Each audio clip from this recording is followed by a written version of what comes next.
Hi everyone, welcome to another art journal tutorial, and today's tutorial I want to play with some colors. Now here is what I was showing you, that these are the colors from my leftover card making tutorial, and I had kind of smooshed the color on top of my diary, and that kind of became a starting point.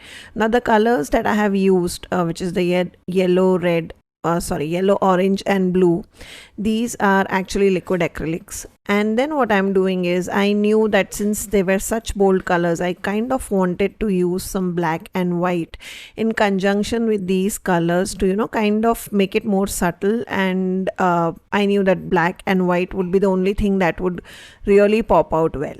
So here I'm kind of using two stencils that I thought would go really well with the design. I kind of ended up using only this one particular stencil.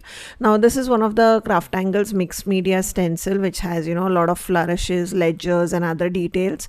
Now as always with all my tutorials, whatever products I use, be it stencil, paste, etc., they'll all be linked below in the description of the video as well as in the blog post. Now here you can see I'm using some white texture paste because, as I said, I am kind of trying to play down and use contrast to my advantage. So I'm kind of using a lot of whites and blacks in this particular page.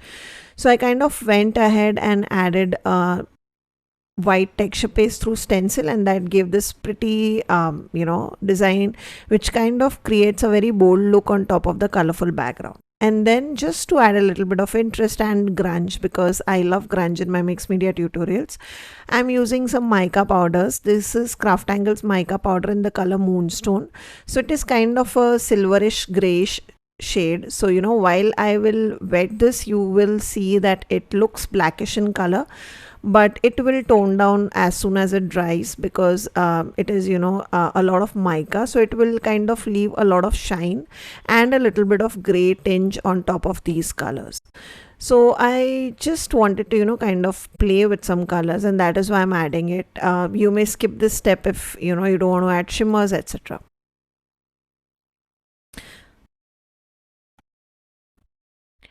So here I'm drying the in-between layers of the mica powder water that I had put in, and then I have decided to use this particular photo of the girl. Now since the photo is black and white, I kind of went with it because it kind of mutes down all those colors that I have used in the background.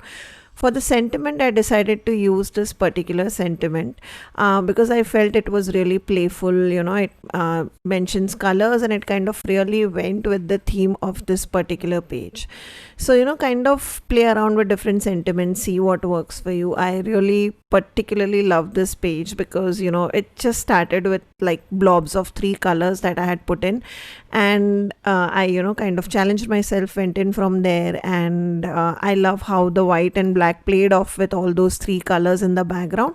And I especially love the photo and how the particular sentiment plays off with how the colors are being used in the background, etc.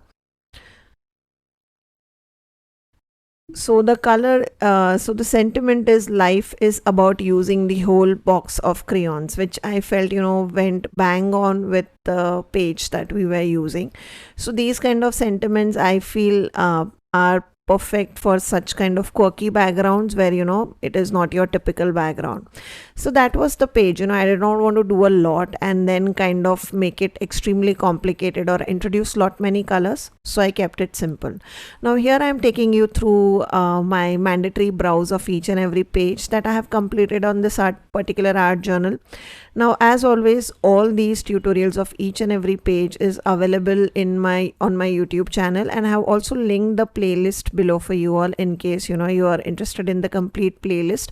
Again, the idea is that each and every page kind of takes up on a different challenge or a different medium.